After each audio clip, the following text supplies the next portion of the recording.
Corona ਨੇ ਦਿੱਲੀ ਨੂੰ ਬੇਹਾਲ ਕਰ ਦਿੱਤਾ ਹੈ। ਆਕਸੀਜਨ ਦੀ ਕਮੀ ਹੈ ਤੇ ਹਸਪਤਾਲਾਂ 'ਚ ਮਰੀਜ਼ਾਂ ਨੂੰ ਬੈੱਡ ਨਹੀਂ ਮਿਲ ਰਹੀ।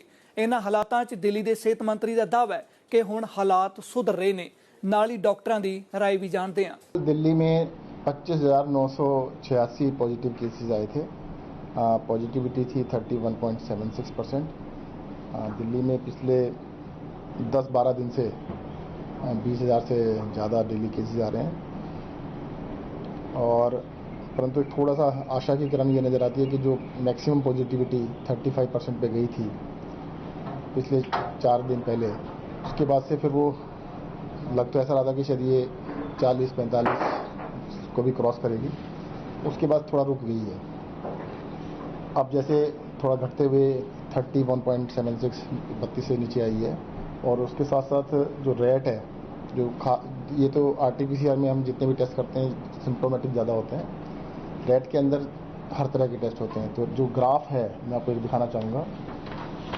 देखिए पॉजिटिविटी जो है ये 10 डे पॉजिटिविटी है जो ये चल रही है, ये डेली की पॉजिटिविटी है।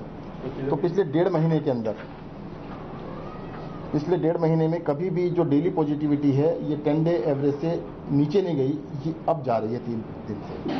तो एक आशा की किरण नज़र आती है कि ऐसा लगता है कि शायद अब धीरे धीरे पॉजिटिविटी दिल्ली में कम होगी, ऐसा नज़र आता है। और ये दूसरे चार्ट में भी आप देखना चाहेंगे तो दिखा देता मैं आपको। ये इसके अंदर आप देखेंगे ये रेट है, ये एवरेज है और ये RT-PCR, तीनों का कर्व जो सीधा ऐसे चढ़ रहा था अब नीचे उतरना स्टार्ट हो गया है, नीचे की तरफ जा रहा है।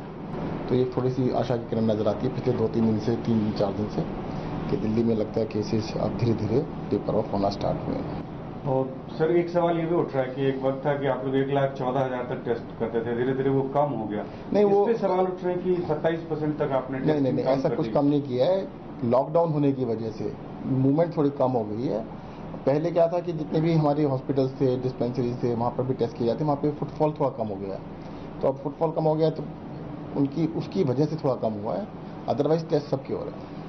सर कल जो आया हेल्थ बुलेटिन में बता देता हूँ कि हेल्थ बुलेटिन बिल्कुल ठीक था, परंतु उसमें जो नीचे वाला टोटल करते हैं क्यूमुलेटिव टोटल, आप देखेंगे ऊपर सारा बिल्कुल ठीक था। क्यूमुलेटिव टोटल में एक थोड़ी गलती हुई थी कि वो एक दिन पहले में जोड़ना होता है, उसको उससे पहले दिन में जोड़ दिया गया था। ठीक कर दिया है, करेक्ट कर दिया गया। सर 1 तारीख से जो वैक्सीनेशन होने वाला 18 से अबव एज का, तो क्या उसके लिए प्रिपरेशन दिल्ली गवर्नमेंट ने कर चुकी है और वैक्सीनेशन अलर्ट है कि उस एज के ग्रुप को वैक्सीन? नहीं, अभी वैक्सीन नहीं है। वैक्सीन के लिए हमने कंपनी से रिक्वेस्ट की है। अभी जैसी वैक्सीन आती है तो आपको बताएंगे। सर कई राज्य हैं जो 1 मई से शुरू नहीं कर रहे हैं, तो क्या दिल्ली उसमें है जो नहीं कर सकता? अभी आपको 1-2 दिन में बताते हैं, क्योंकि वैक्सीन तो सबसे इम्पोर्टेंट है ना। तैयारियां सारी हैं पर वैक्सीन होना जरूरी है। 1 दिन का ही समय बचाएंगे ज़्यादा। वैक्सीन के बिना तो कैसे बता सकेंगे। सर मौत के आंकड़ों को लेकर थोड़ा बहुत विपक्ष सवाल उठा रहा है कि जो शमशान घाट के जो आंकड़े आ रहे हैं और जो हमारे सरकारी डेटा में आंकड़े आ रहे हैं उसमें बहुत ज़्यादा डिफरेंस है। देखिएगा, ये कोई राजनीति का समय नहीं है। आपको याद होगा पिछली बारी भी 6 महीने पहले भी उन्होंने ऐसा शोर मचाया था, सब कुछ ठीक था।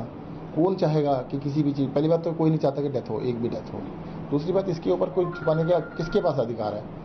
जिसके पास भी आते हो तुरंत रिपोर्ट कर देते हैं। दिल्ली में डेथ सर्टिफिकेट किसी का ना बन रहा तो बताओ, सबका डेथ सर्टिफिकेट बनता है, सबके ऊपर लिखा जाता है कि कोरोना डेथ है तो कोरोना से।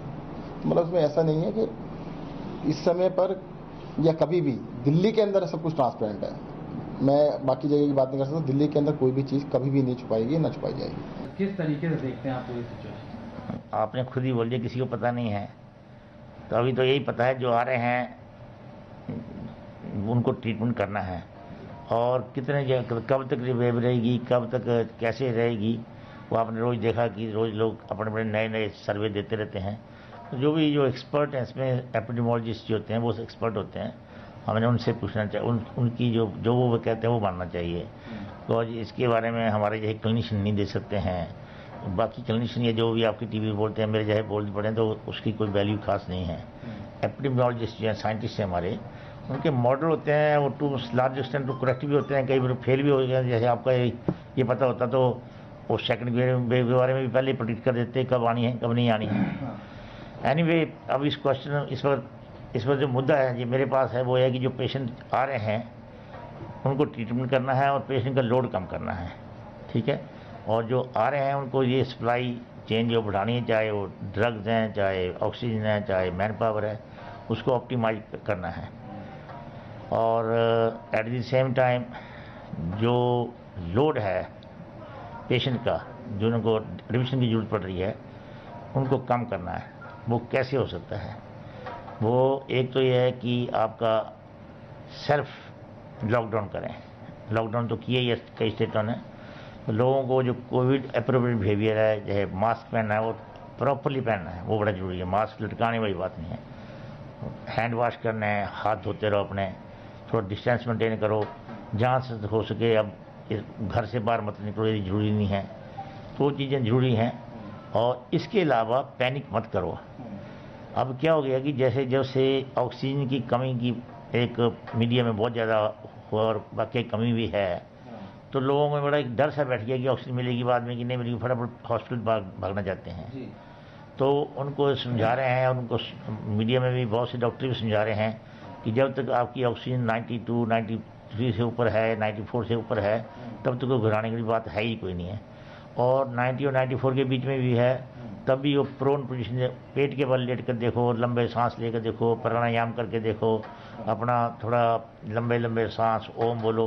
और उनसे काफ़ी इसके ऊपर भी काफ़ी वीडियो मिले हैं, काफ़ी लोग बोल भी रहे हैं, उसको फॉलो करो।